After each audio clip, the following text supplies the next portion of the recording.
TNF alpha inhibitors. TNF alpha inhibitors में जाने से पहले हमें ये देखना होगा कि TNF अल्फा काम क्या करता है। तो इसको समझने के लिए हमें ये देखना होगा कि TNF अल्फा आता कहाँ से और होता क्या है। तो अगर हम देखें कि एक्टिवेटेड मैक्रोफेजेस और हमारे पास जो टी सेल्स हैं, ये इन्फ्लेमेशन जब कॉज इन्होंने करनी होती है तो ये इन्फ्लेमेटरी साइटोकाइंस रिलीज़ करते हैं। इन इन्फ्लेमेटरी साइटोकाइंस में इंटरल्यूकिन्स, TNF अल्फा और हमारे पास वेस्कुलर एंडोथेलियल ग्रोथ फैक्टर्स मौजूद हैं, जिसे हम VEGF कह सकते हैं। तो ये तमाम के तमाम जो फैक्टर्स हैं ये इन्फ्लामेशन कॉज करते हैं। तो होगा क्या कि ये जो TNF अल्फा है ये जाकर एक second, let me remove all this ताकि हमारे पास स्पेस बच जाए। तो TNF अल्फा जो हमारे पास है, हम फिर से शुरू कर रहे हैं। TNF अल्फा ये पेनस फॉर्मेशन करेगा। पेनस फॉर्मेशन से क्या होगा कि वहाँ पर इन्फ्लेमेटरी साइटोकाइंस और ज़्यादा रिलीज़ होंगे, मुख्तलिफ सेल्स आएंगे और वो मेटालोप्रोटीनेजेस रिलीज़ करेंगे।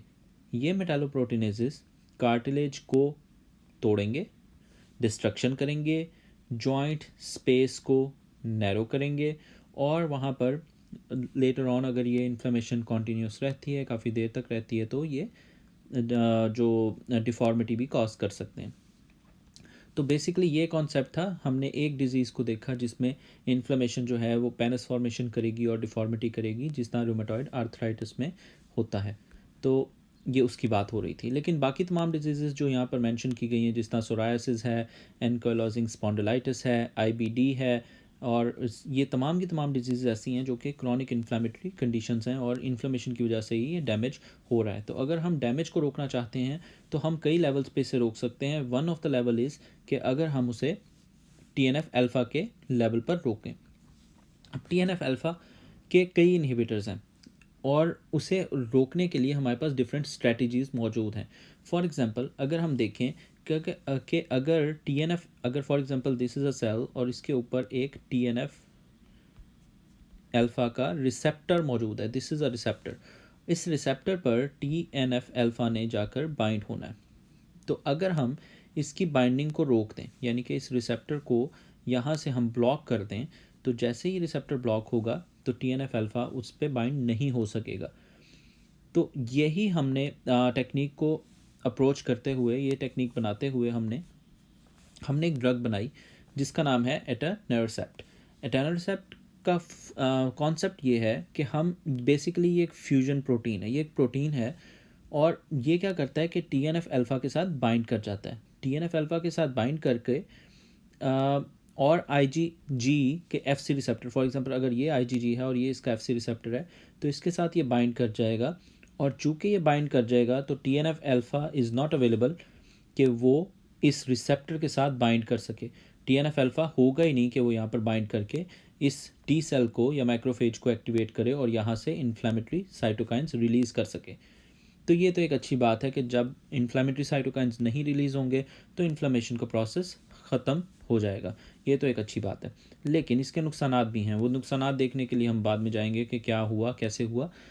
तो इसे बनाया कैसे जाता है, इसे रिकॉम्बिनेंट टेक्निक से, जो कि लेटेस्ट टेक्निक है, उससे रिकॉम्बिनेंट DNA से बनाया जाता है। दूसरी जो मेडिकेशंस हैं और इसके जो क्लिनिकल यूज़ हैं वो रूमेटॉइड आर्थराइटिस, सोरायासिस और एनकाइलोजिंग स्पॉन्डिलाइटिस है। जो दूसरे जो मेडिकेशंस हैं उनमें हमारे पास इन्फ्लिक्सिमैब है, एडालीमुमैब है, सर्टोलिजुमैब और गोलीमुमैब। ये तमाम मेडिकेशंस जो हैं ये एंटीबॉडीज़ हैं। असल में ये करेंगी क्या कि अगर ये TNF अल्फ़ा है, अगर ये एक मॉलिक्यूल है TNF अल्फ़ा का, तो हम ऐसी एंटीबॉडीज़ बनाएंगे जो कि इसको इस TNF अल्फ़ा के साथ बाइंड हो सकती हैं। तो TNF अल्फ़ा के साथ बाइंड होने वाली एंटीबॉडीज़ जैसे ही इसके पास जाएंगी, इससे बाइंड होकर इसको ब्रेक डाउन कर देंगी, तोड़ देंगी या इसको ज़िंदा ही नहीं रहने देंगी। तो इससे क्या होगा कि हम जब TNF अल्फ़ा होगा ही नहीं, वो अपने रिसेप्टर के साथ बाइंड नहीं करेगा। जब रिसेप्टर के साथ बाइंड नहीं करेगा तो इन्फ्लेमेशन भी नहीं होगी। तो ये बेसिक कॉन्सेप्ट था एंटीबॉडी बनाने का कि एंटीबॉडी TNF अल्फ़ा के साथ बाइंड होकर उसे डिस्ट्रॉय करवा दे। लेकिन इसके नुकसानात भी हैं। नुकसानात में जाने से पहले हम देखेंगे कि TNF अल्फ़ा ज़रूरी क्यों था और इसको रोकने से नुकसानात होंगे क्या। फॉर एग्ज़ाम्पल अगर हम एक डिज़ीज़ की बात करें जिसका नाम है TB। TB में अगर फॉर एग्ज़ाम्पल ये TB का एक बैक्टीरिया है, TB का बैक्टीरिया एक सेल के अंदर जाकर बैठ जाता है। अब ये सेल फंक्शनल नहीं रहा और ये इसे मार भी नहीं सकता, क्योंकि TB जो इंटरनल जो इंट्रासेलुलर किलिंग मैकेनिज्म है उसको डिस्ट्रॉय कर देता है और उसे डिस्ट्रॉय नहीं करने देता कि वो TB को डिस्ट्रॉय कर सके।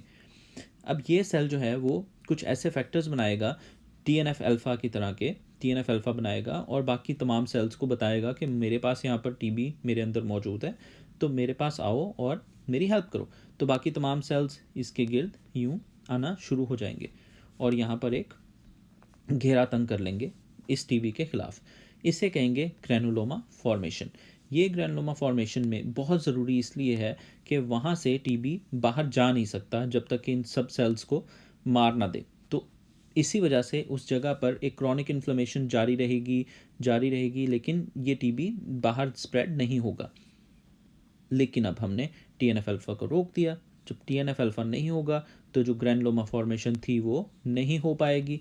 जब वो नहीं हो पाएगी तो TB स्प्रेड करना शुरू हो जाएगा और जो अंदर था, जो लेटेंट था, जो छुपा हुआ था, वो बाहर निकल कर फंक्शन करना शुरू कर देगा।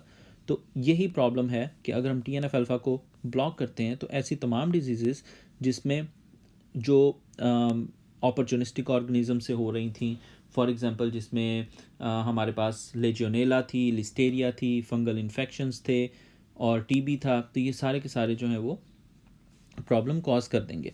तो इसमें इन्फेक्शन होने के चांसेस भी बढ़ जाएंगे, री इन्फेक्शन के चांसेस भी बढ़ जाएंगे जैसे लेटेंट TB था, क्योंकि TNF अल्फ़ा जो है वो ग्रैनुलोमा फॉर्मेशन में और उसको स्टेबलाइज रखने में ये किरदार अदा करता है। स्टेबलाइजेशन का मतलब है कि ग्रैनुलोमा एक दफ़ा बन गया, यानी कि सेल्स अगर उसके गिर्द थे तो वो ये नहीं कि थोड़ी देर बाद वापस चले जाएं, नहीं, ये इन्हें यहाँ पर जमा ही रखेगा कि यहाँ पर रहो क्योंकि अभी तक इन्फेक्शन मौजूद है, तो इसे स्टेबलाइजेशन भी कहेंगे। तो ये इम्पॉर्टेंट कॉन्सेप्ट था। इसके अलावा ये जो तमाम ड्रग्स हैं TNF अल्फ़ा इनहिबिटर्स, ये ड्रग इंड्यूस्ड ल्यूपस भी करती हैं।